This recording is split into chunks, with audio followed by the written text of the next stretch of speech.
Assalamualaikum warahmatullahi wabarakatuh. Kawan-kawan sekalian yang berbahagia, syukur alhamdulillah pada kesempatan ini kita dapat bertemu kembali secara daring pada mata kuliah pendidikan anti korupsi. Pada pertemuan kali ini kita akan menjelaskan tentang bentuk-bentuk korupsi. Jadi bentuk-bentuk korupsi itu seperti apa saja nanti akan kita jelaskan kemudian. Nah, ini kawan-kawan sekalian bentuk-bentuk korupsi. Jadi korupsi itu bentuknya yang pertama adalah suap, yang kedua penggelapan, pemalsuan atau penggelembungan, yang ketiga pemerasan, yang keempat hadiah atau gratifikasi, dan yang kelima adalah nepotisme. Baik suap, penggelapan, pemerasan, hadiah, nepotisme itu adalah bentuk-bentuk korupsi. Kita jelaskan satu-satu. Suap ya, atau bribery itu adalah salah satu bentuk korupsi. Secara umum, saudara-saudara sekalian, suap itu adalah sebuah perbuatan kriminal atau kejahatan. Yang kedua, suap itu melibatkan sejumlah pemberian kepada seseorang. Jadi kalau kita ingin urusannya dilancarkan, itu urusannya dipermudah, kemudian kita memberikan sesuatu berupa uang atau berupa barang, itu namanya suap ya. Yang ketiga, ini bisa penerima pemberian mengubah perilakunya, tentu saja karena sudah dikasih, sudah diberikan sesuatu, maka dia sudah tidak lagi objektif, tetapi dia perilakunya adalah sesuai dengan yang diinginkan oleh si penyuap. Yang keempat, suap itu bertentangan dengan tugas dan tanggung jawab. Tentu saja karena suap penyuap adalah perbuatan kriminal, perbuatan yang tidak baik, maka ia bertentangan dengan tugas. Kalau pejabat sebagai pejabat, ya kalau dosen sebagai dosen punya tanggung jawab masing-masing, maka ia bertentangan dengan tanggung jawab dan tugasnya masing-masing. Contoh daripada suap, kawan-kawan sekalian, ini ada beberapa contoh ya. Yang pertama misalnya pengendara mobil motor yang ditilang polisi. Jadi kalau kita ditilang polisi begitu, seharusnya diproses dan melalui proses pengadilan, tapi kita di jalan tuh memberikan uang ya supaya tidak ditilang, alias perjalanan kita jadi lancar, maka kita memberikan uang. Bervariasi uangnya, kalau motor ya 50.000, 100.000, kalau mobil ya 100, 200 gitu. Itu adalah suap.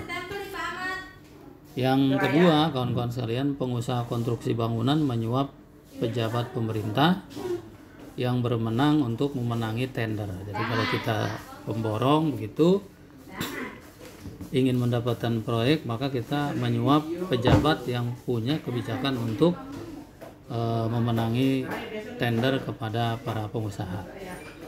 Yang ketiga, koruptor menyuap hakim. Jadi kalau misalnya ada koruptor kemudian sampai kepada sidang pengadilan begitu, maka supaya hukumannya diringankan atau mungkin bisa bebas murni, maka koruptor itu menyuap hakim. Apakah itu ada? Tentu saja ada ya. Gitu. Kemudian berikutnya kawan-kawan sekalian, ini yang saya kira kondisional terkait dengan tradisi kita, terkait dengan perilaku kita di kampus. Mahasiswa menyuap dosen dengan memperoleh kelulusan atau nilai yang lebih baik. Apakah itu bisa? Ya bisa. Misalnya nilainya ingin baik, ya disuap dengan uang gitu ya. Disuap dengan makanan, barang-barang gitu ya. Nah, apakah itu boleh? Tentu tidak boleh. Bagaimana kalau saya misalnya membimbing skripsi begitu, Kemudian setelah proses bimbingannya selesai, ada mahasiswa misalnya memberikan baju koko gitu ya, memberikan kue dan lain-lain, itu apakah itu boleh? Menurut saya kalau itu dilakukan setelah proses itu berjalan dan tidak ada subjektivitas pemeriksaan dan bimbingan skripsi itu sesuai dengan aturan, ya itu tidak termasuk suap. Itu mungkin hanya ucapan terima kasih saja kepada dosen, dan itu saya kira saya juga pernah menerima bingkisan dari mahasiswa tapi setelah proses bimbingan skripsi itu selesai. Yang selanjutnya kawan-kawan sekalian, suap atau bribery ya, ini lanjutan. Ciri-cirinya apa? Ada transaksi ya. Transaksi itu pemberi dan penerima suap sepakat melakukan tindakan penyuapan demi keuntungan kedua belah pihak dan dengan aktif diusahakan tercapainya keuntungan oleh kedua belah pihak. Jadi suap itu harus ada transaksi, harus ada akad gitu ya.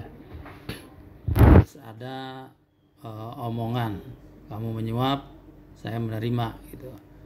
Konsekuensinya ini itu gitu ya. Itu namanya transaksi atau transaktif gitu ya. Kemudian berlangsung secara rahasia. Suap itu tidak terbuka, kawan-kawan sekalian. Kalau terbuka namanya bukan nyuap ya. Kalau suap itu biasanya tertutup, tidak diketahui oleh orang.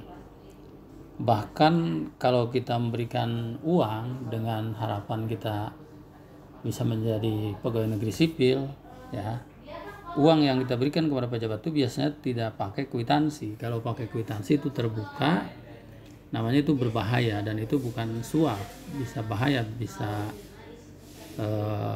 kita yang kena ya kalau itu diselidik oleh orang-orang berwajib gitu ya. Nah, oleh karena itu di sini dikatakan tanpa tanda terima sehingga sulit dibuktikan ya. Ini ada beberapa contoh kawan-kawan sekalian. Enrichment ya, di negara maju seperti di Amerika transaksi lebih banyak dilakukan dengan menggunakan kartu kredit ya. Di kita juga sudah sama, saya kira sekarang itu sudah menggunakan kartu kredit di gesek dan sebagainya, kartu ATM juga, sehingga semua transaksi tercatat dengan jelas. Untuk transaksi dengan nilai tertentu misalnya 200 US dollar, banyak toko yang menolak pembayaran secara cash. Selain untuk menghindari uang palsu, hal ini merupakan kesadaran kolektif masyarakat untuk mengurangi potensi suap. Transaksi secara cash meningkatkan potensi suap. Mengurangi transaksi secara cash merupakan salah satu cara menekan tingkat suap.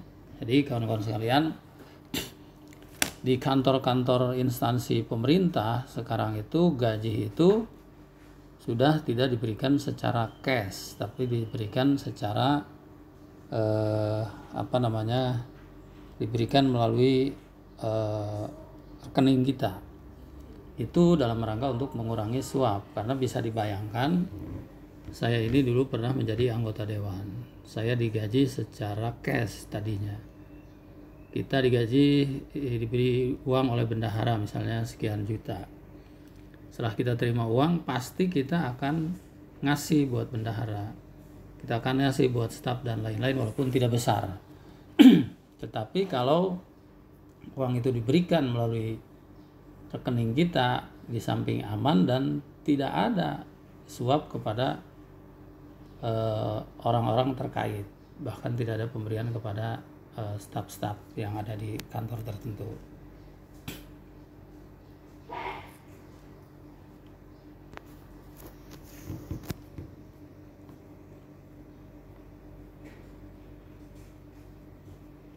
Kemudian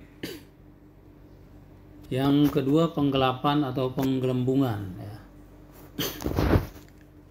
Penggelembungan itu secara umumnya adalah suatu bentuk korupsi melibatkan pencurian uang, properti dan barang berharga lain.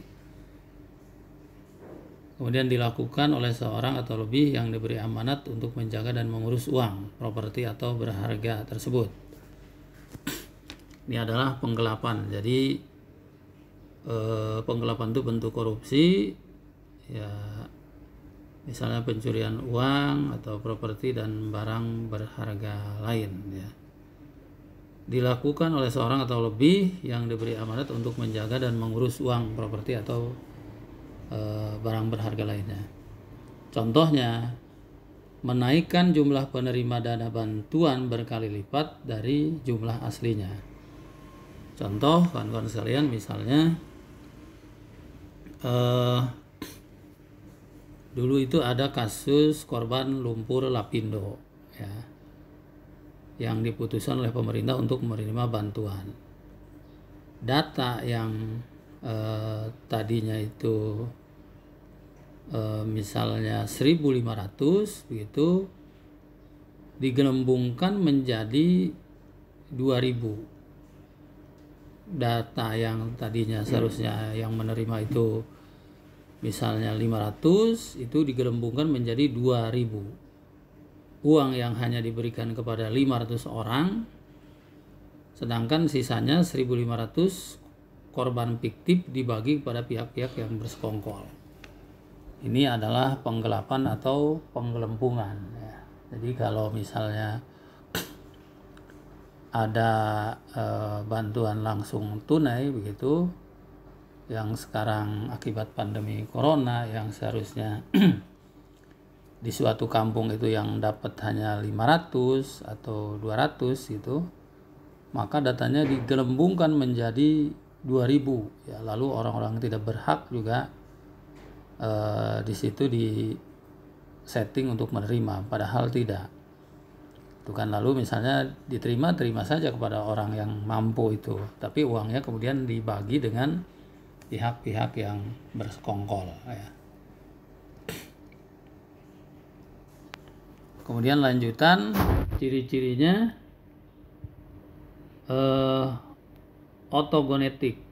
Otogenetik itu mengacu kepada tindakan korupsi yang dilakukan sendiri atau sepihak tanpa melibatkan orang lain, ya. Jadi bisa jadi penggelapan ini dilakukan oleh sendiri, ya, kawan-kawan sekalian, tanpa melibatkan orang lain. Karena beberapa contoh ini, saat bepergian ke berbagai negara, dengan mudah kita rasakan tingkat korupsi di negara bersangkutan dengan mengamati kualitas bangunan, infrastruktur, dan sarana fisik lainnya. Hampir semua negara termasuk negara miskin mempunyai standar bangunan yang tinggi, hampir setara dengan negara maju, karena regulasi gampang sekali ditiru, tinggal copy paste. Tetapi dalam prakteknya penggelembungan, penggelapan dan lainnya menyebabkan kualitas bangunan sangat rendah. Kualitas prasarana di India, Pakistan, Nigeria sangat berbeda dengan di Malaysia, Singapura, dan Korea. Juga di Indonesia, kualitas bangunan milik pemerintah dan swasta di Indonesia sangat terasa sekali perbedaannya. Ini indikasi awal untuk melihat di mana saja ada yang namanya penggelembungan atau rentan terjadinya korupsi. Jadi misalnya kawan-kawan sekalian, di Malaysia, di Singapura itu kualitas bangunan itu standarnya adalah standar tinggi. Jadi kalau ada rekanan atau pengusaha yang dapat borongan untuk mengerjakan sebuah bangunan itu bangunannya berkualitas. Jadi tembok itu kalau diketok oleh tangan kita itu bunyinya berbeda yang kualitasnya tinggi. Tapi tembok yang diketok oleh tangan kita yang kualitasnya rendah itu juga suaranya beda, ya, jadi ngebrok-brok gitu. Suatu saat saya pernah uji petik tugas dari Dewan ke berbagai kecamatan untuk memeriksa kualitas bangunan yang dikerjakan oleh rekanan. Salah satu contohnya, saya datang ke kantor kecamatan di suatu daerah. Itu anggarannya adalah 500 juta untuk rehab kantor kecamatan. Tetapi setelah saya tanya ke ahli bangunan, ternyata itu paling menghabiskan dana 200 sampai 250 juta. Berarti sisanya itu di markup alias digelapkan ya. Itulah yang namanya terjadi korupsi dengan melalaikan kualitas bangunan.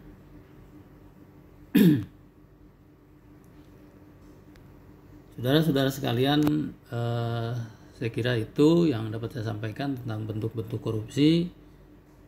Pada hari ini saya hanya menjelaskan tentang suap dan penggelapan atau penggelembungan. Nanti hari pertemuan berikutnya kita akan menjelaskan tentang pemerasan, hadiah dan nepotisme ya.